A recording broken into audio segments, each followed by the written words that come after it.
Hello everyone, and welcome to another game of World of Warships. Today's replay is from Etivaz, and he is in the Vladivostok, a tier 8 Russian battleship.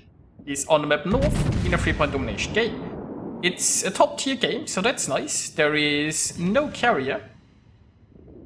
And well, there's 2 destroyers, and 1 enemy destroyer has already been found. He's currently getting raided by a Cleveland, and let's see if he can escape. Hopefully not. Now Etivaz has positioned himself here in a position where he can, on the one hand, help B a little bit. Also, he oversees this gap, so he might get some shots of ships traversing towards the A cap. There is a sizable friendly force at the A cap, although no destroyer. I'm not sure what the friendly Hatsuharu's plan is, because like going through this gap doesn't seem like a very smart move early on. All it does is trap you as a destroyer. It doesn't put you in a position where you can cap anything, where you can run away if you get detected in some kind.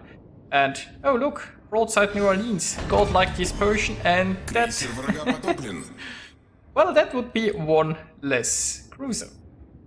Now the friend is already lost a destroyer there on the right side, who also instead of just going towards the cap, he went on an epic excursion. Now let's look at the enemy cruisers, right? There is nothing here that has radar. So we've had 1 destroyer just going pointlessly somewhere and suiciding. And we have another destroyer who is just on an epic journey instead of going cap. Well, I mean, he's going capping now. But it's like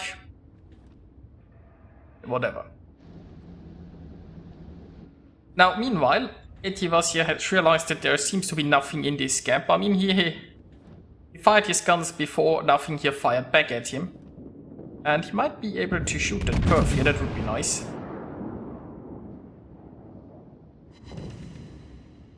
Yeah, only overpens. Bit unlucky there, but somebody else managed to finish off the perf, so that's nice.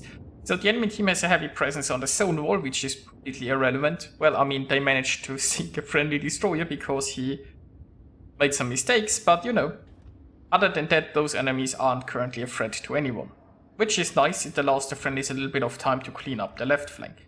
Now they are pushing the 1 line, I'm not sure why. I guess they are afraid of caps, because, I don't know, touching a cap might make you win a battle. And who would want to win a battle, right? But anyway. So Etivaz is coming through the center here in order to create a crossfire. And because the enemy doesn't have a lot of ships here, he can actually do that. Usually, if there are a lot of enemies here, if you push in through here, you're pushing into a crossfire yourself, and you're pushing into a large enemy force, and you'll just get obliterated. But because the enemy team is so focused on the right side, and because a lot of those ships are actually in the 9-10 line, he is relatively safe. I mean, there's the Bismarck and the Bayern here, but they are sailing away, and he can probably anchor against them and against the ships at the left at the same time currently.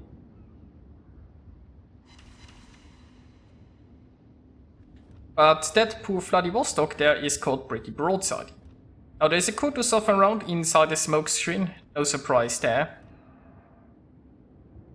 That means there is a potential torpedo threat. Now Kutuzov has, I think, 8-kilometer torpedoes. So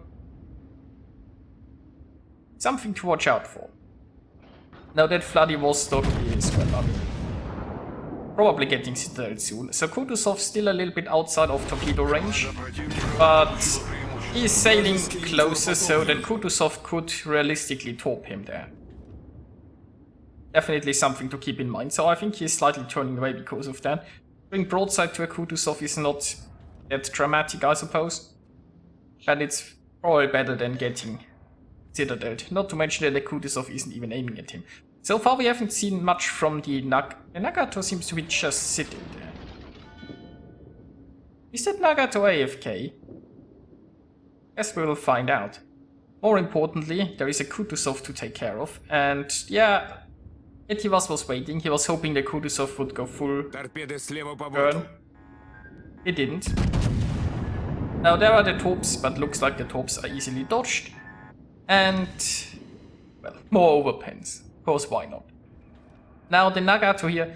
Now the back turret of the Nagato turn. If you don't load into a battle, I think your guns just stay in the default position, right? Where your front guns look forward and your back guns look backward.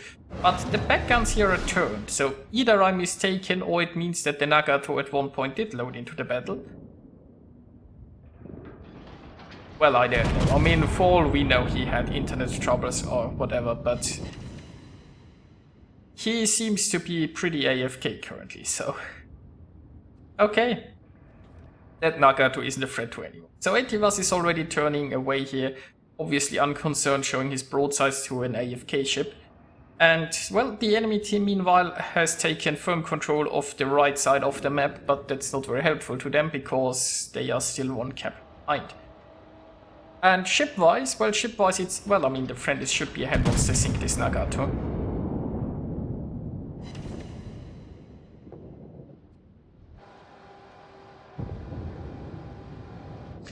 Okay then. So now it's time to get into position. Now thankfully Etivaz is rather close to the decap, what can't be said for some of the ships still in the 1-2 line. I feel like especially once they realized the Nagato was AFK, all of those ships could already be going full speed more towards the center. But it is what it is.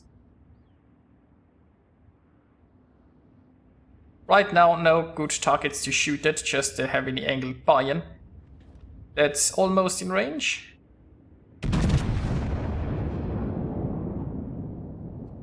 But also the Bayern is the only ship we can see. Now we have a Vladivostok here in the south, who will soon sail around this island and we will see what he finds. Well, that's not too bad. I mean, he could have run into an awful lot of ships there, but if he is slow, I mean, what that Vladivostok wants to do down there in the south is just move slow, so he can reverse back behind this island, because he's all alone against who knows how many enemies. So you gotta be careful about that. Or I guess he could go charging between a Scharnhorst and a Mogami and see if he can eat some torps. Meanwhile, there is a high caliber in the Confederate for Etivaz, who is just engaging this Bayern and getting into a position closer to defend B. Now it looks like there is a Graf Spee coming, fully broadside. That's... well, I mean, the Bayern is broadside too. Once again, there is just like too many tasty targets to shoot at. So, Etivaz is turning right here, and the reason for that is, I suppose, to get into cover from that enemy fleet that might be pushing here around B. Because he'd rather not face all of the enemy team at the same time. I mean, he can't like keep angled towards that Bayern anyway, because then he would be showing broadside towards all those guys. So he decided that he'd rather move into a position here behind that island. Now unfortunately the Graf Spee seems to be still floating, but that Vladivostok might be able to change that. So it's time to finish off that Bayern while using those islands as cover. And then it's time to engage the remaining ships. That was a disappointing salvo. Well, there was a torpedo. So, that Vladivostok is surrounded by what? A Scharnhorst, a Bismarck, a destroyer, and the Graf Spee. Looks like the Spee is trying to ram, didn't quite manage though. But the poor friendly Vladivostok is barely floating and soon going down, I'm sure. Meanwhile, hopefully that Bayern will soon go down. There you go. Now this flank is clear, and that means the friendlies can freely engage the enemy force without going into a crossfire. So far the enemy team was very reluctant to shoot Etivaz here, it looks like. He's still pretty healthy, so perfect ship here to go in and face off against the Bismarck. Now, Bismarck, very good brawling ship, but then again so is the Vladivostok. Bismarck's advantage is the secondaries. No way to avoiding that, I'm afraid, in this scenario. Now for some reason that Mogami barely floating takes the lead. I'm not sure what his plans are, but he's probably just like, you know what? I'd just rather like sinking at this point.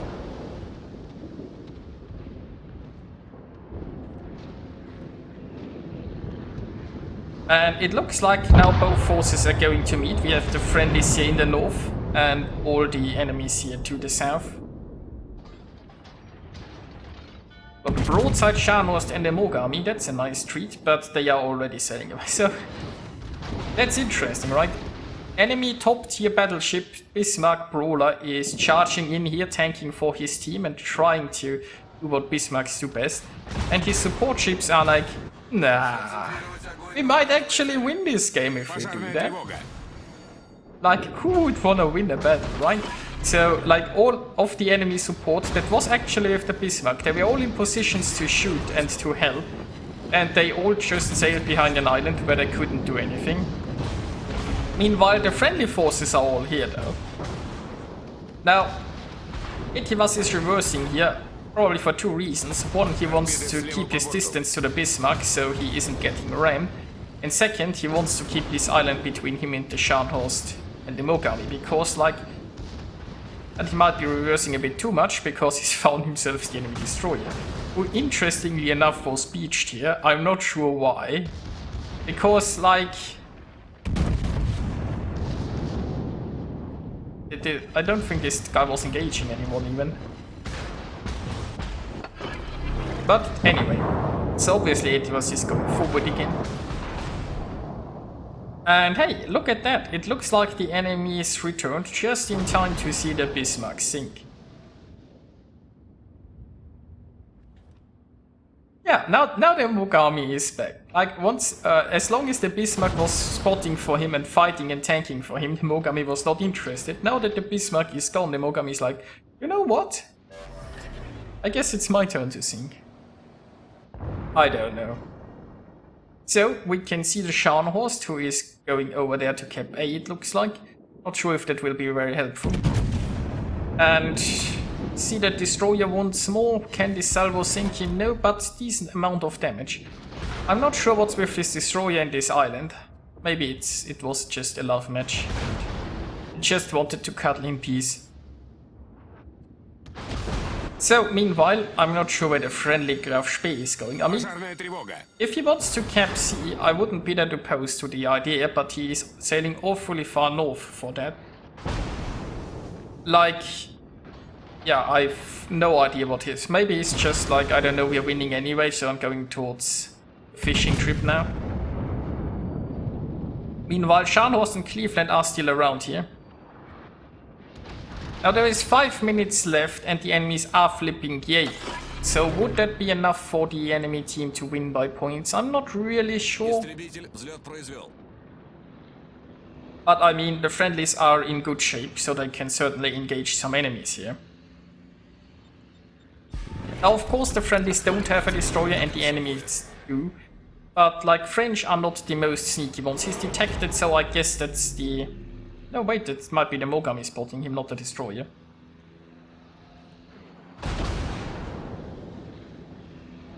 Graf Spee is still just going there in... Oh, wait, there is the enemy destroyer.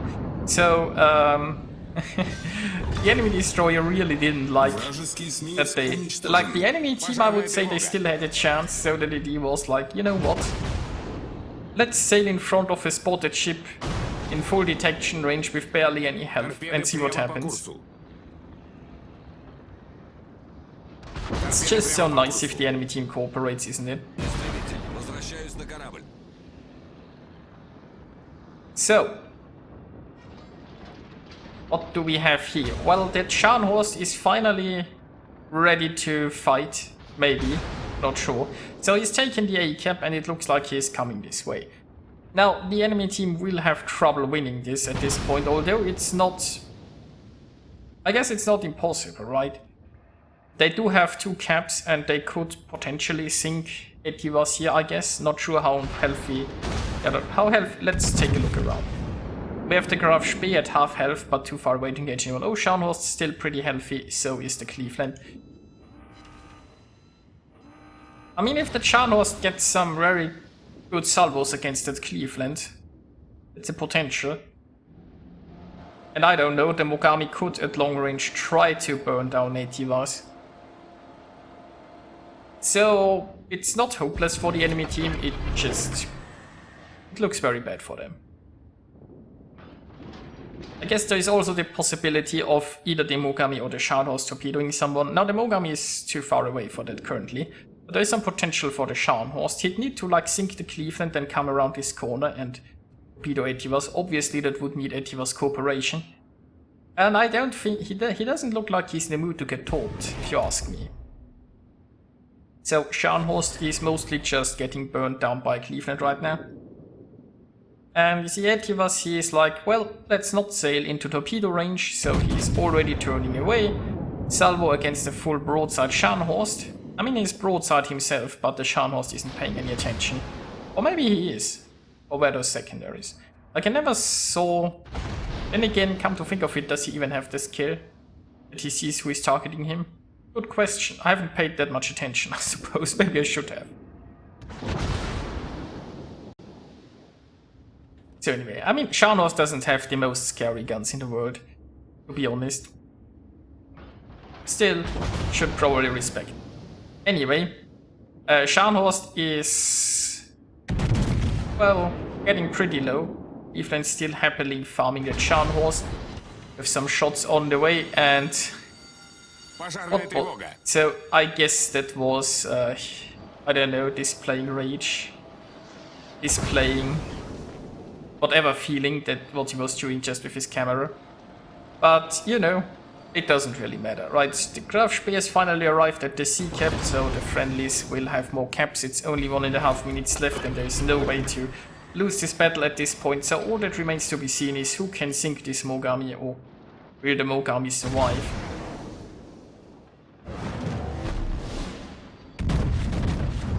I mean, I don't know, technically the Mogami could detonate, like, I mean the Mogami is in range of 2 ships, right? He could possibly detonate too, but you know, I don't think that would be enough. I really feel like that would change about 100 points, right? So the enemy would get like 200 up to like 700 and they would fall down to 200. Yeah, it's... I think the friendlies would still win. Even if the Mogami detonates 2 ships at this point. So, that's a decent hit. We have about 30 seconds remaining, and we are almost at 1,000 points too.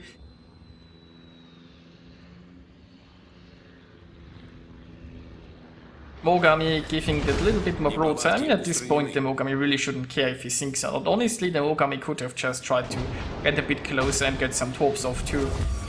I mean, technically Mogami should have like helped his team a lot more when it was still floating.